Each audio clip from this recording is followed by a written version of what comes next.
Hello friends, welcome to my YouTube channel. आज हम इस वीडियो में देखने वाले हैं सेकंड ग्रेड के लिए जो मैथ्स का पोर्शन है 10+2 वाला। तो उसमें फर्स्ट टॉपिक कौन सा है और आज आपको कौन सा टॉपिक है वो कराने वाले हैं। तो 10+2 के सिलेबस में देखिए सेकंड ग्रेड के अंदर तो फर्स्ट टॉपिक आता है अलजेब्रा का। अलजेब्रा के अंदर बहुत सारे टॉपिक हैं। तो अलजेब्रा आज हम पढ़ने वाले हैं। फर्स्ट टॉपिक है इसका बहुपद। उसके बाद में है शेषफल प्रमेय, गुणनखंड प्रमेय, रैखिक समीकरण, द्विघात समीकरण, द्विघात असमीका, द्विघात व्यंजक, श्रेणी है, द्विपद प्रमेय है, समिश्र संख्या है, समुच्चय, समन्वय और फलन है, मैट्रिक्स व सारणिक है, क्रमचय व संचय। इतने सारे टॉपिक है 10+2 वाले अलजेब्रा के अंदर। तो आज हम देखने वाले हैं बहुपद के बारे में। बहुपद के अंदर हम क्या क्या पढ़ने वाले हैं। तो आज का हमारा टॉपिक है बहुपद। बहुपद टॉपिक है। इसके अंदर बहुपद देखिए तो बहुपद क्या होता है, जिसमें बहुत सारे पद है, जैसे a0 a1x a2x²। इस तरह से ये जो पद है x⁴n है, ये क्या है, एक बहुपद कहलाते हैं। इसमें बहुत सारे पद है। तो ये एक जो समीकरण है ये क्या है, 0 से लेकर के n तक है। इसमें ये क्या है, सभी क्या है, बहुपद है। बहुत सारे पद है। अब देखिए कोई समीकरण है, मान लीजिए x² + 2x + 5 है, तो ये क्या है, एक बहुपद है। अब हम बहुपद के अंदर जो फर्स्ट टॉपिक है वो देखने वाले हैं बहुपद की घात। बहुपद की घात। बहुपद की घात के बारे में देखिए। उसके बारे में जो समीकरण है, मान लीजिए ये समीकरण है x² + x y² + y² x²। तो ये जो समीकरण है इसके अंदर हमें घात देखनी है, कितनी घात है। तो x के स्क्वायर की जगह हम घात देखिए तो कितनी है, 2 है। और x और y² के अंदर जो घात की संख्या है वो कितनी हो जाएगी, 1 इसके ऊपर है 2, ये 1 + 2 यानी 3 हो जाएगी। ठीक है। उसके बाद में है y² और x²। तो y² और x² दोनों की घातें है वो जुड़ जाएगी, 2 + 2 4 हो जाएगी। तो इस तरह से हम समीकरण की घात है वो निकाल सकते हैं। ये बहुपद की घात निकाल सकते हैं इस तरह से। उसके बाद में देखिए शून्यक। शून्यक क्या होता है, शून्यक है वो क्या होता है, 0। चर का मान जो बहुपद को शून्य बना दे वह शून्यक कहलाता है। यानी जो समीकरण है कोई, उसको अगर संतुष्ट कर दे तो वह उसके शून्यक है वह कहलाते हैं। जैसे शून्यक के अंदर हम समीकरण देखें तो वह है x² + 5x + 6 है। ये एक समीकरण है। इसके शून्यक क्या है, तो इसके शून्यक वो होंगे जो इस समीकरण के क्या करेंगे, 0 बना देंगे। अब देखिए इसके हमें शून्यक निकालने हैं। तो इसके शून्यक क्या हो जाएंगे, एक तो x के मान है वो -2 हो जाएगी और ये -3 हो जाएगी। ये दो शून्यक होंगे। ये शून्यक दो क्यों होंगे, क्योंकि अगर हम x की जगह -2 रखें या -3 रखें तो इस समीकरण का मान क्या आएगा, शून्य आएगा। तो -2 रख के चेक करते हैं। तो -2 की स्क्वायर + 5 × -2 + 6 = 0। 2 का जो स्क्वायर है -2 का वो क्या होगा, 4 होगा। प्लस ये हो जाएगा -10 और ये हो जाएगा 6 = 0। तो 6 और 4 10 और -10 है, तो ये क्या होगा, 0 = 0। उसके बाद में हम देखें जो शून्यक है, शून्यक हमारा टॉपिक कंप्लीट हो गया। उसके बाद में ज्यामितीय अर्थ। शून्याङ्कों का ज्यामितीय अर्थ क्या होता है, शून्याङ्कों का ज्यामितीय अर्थ।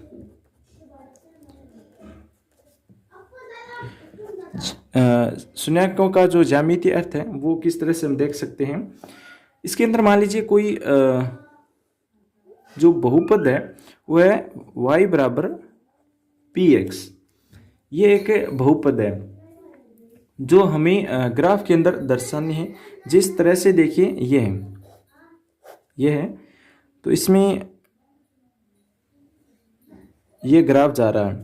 तो इसके हमें शून्य का जो ज्यामितीय अर्थ हमें निकालनी है, शून्य की संख्या। तो ये कोई ग्राफ है और ये इस तरह से जा रहा है, तो ये क्या होंगे, जो एक्स एक्स पर काट रहे हैं वह क्या होंगे, शून्य होंगे। तो इसके अंदर शून्यकों की संख्या कितनी हो जाएगी, 1 2 3 4 और 5। जितनी जगह काट रहे हैं एक्स एक्स पर, जो ग्राफ है वो काट रहा है एक्स एक्स पर, वह उसकी शून्यक कहलाते हैं। इस तरह से दूसरा देख सकते हैं, ये है, तो ये एक्स एक्स पर एक जगह काट रहा है, इसका मान हो जाएगा 1, शून्यक का मान हो जाएगा 1। और ये एक ग्राफ है, इसमें ये एक्स एक्स पर नहीं काट रहा है, तो इसमें शून्य की संख्या कितनी हो जाएगी, 0 हो जाएगी। और अगर इस तरह से आ जाए, ये ग्राफ है और ये यहाँ पर काटे, ये एक्स एक्स पर काट रहा है, तो यहाँ पर क्या है, यहाँ पर प्लस है, एक्स का मान क्या है, प्लस है, और यहाँ पर क्या है, माइनस है। तो यहाँ पर क्या होगा, अगर 1 पर है तो -1 हो जाएगा, अगर -2 पर है तो -2 हो जाएगा। इस तरह से ये एक शून्यक का मान है।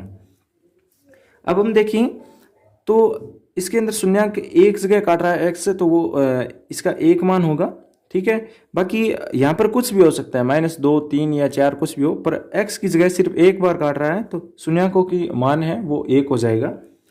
अगला है, इसके अंदर आप 2 चीज़ याद रखिए, ठीक है। n के जो बहुपद हैं उनके अधिकतम जो n शून्यक होते हैं, शून्यकों की संख्या n से कम या शून्य भी हो सकती हैं। यानी जो मान है शून्यकों का वो n भी हो सकता है, और n से अधिक या कम भी हो सकता है, शून्य भी हो सकता है। और शून्यकों की जो संख्या है वो समान हो तो उन्हें एक बार गिना जाता है। अगर शून्यक है उनका अगर मान समान है तो सिर्फ वो है एक बार ही गिना जाएगा। उसके बाद में हम देखें, अगला जो देखने वाले हैं वो है कि नोट लगा करके लिखिए। नोट में लिखिए कि ये कोई बहुपद है, a0x की पावर n प्लस a1x की पावर n-1, इस तरह से ये आगे हैं an तक है, ठीक है। तो इसके अंदर जो शून्यक है वो शून्यक मान लीजिए α1 α2 और इस तरह से n तक है, तो n तक है। अब हमें जो शून्यक है देखिए, इसको हम, ये शून्यक हो गए, इसके α1 α2 n तक हैं, तो इसके अंदर है। तो अब हम इसको इस तरह से लिख सकते हैं, a0 x माइनस α1 और x माइनस α2, और इस तरह से हम x माइनस n तक लिख सकते हैं, ठीक है, n तक लिख सकते हैं। उसके बाद में द्विघात जो बहुपद है उनकी शून्यक व गुणांकों में हमें संबंध देखना है।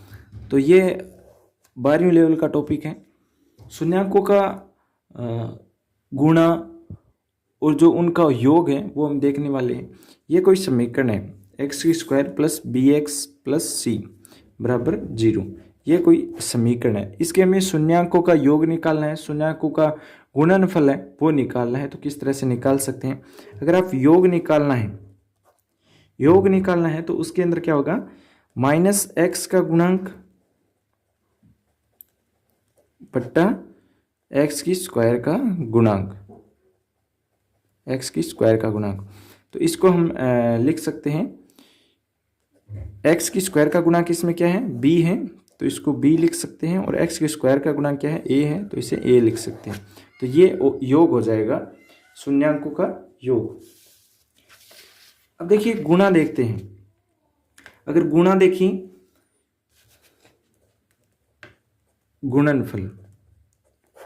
गुणनफल अगर देखने वाले हैं तो देखिए, अचर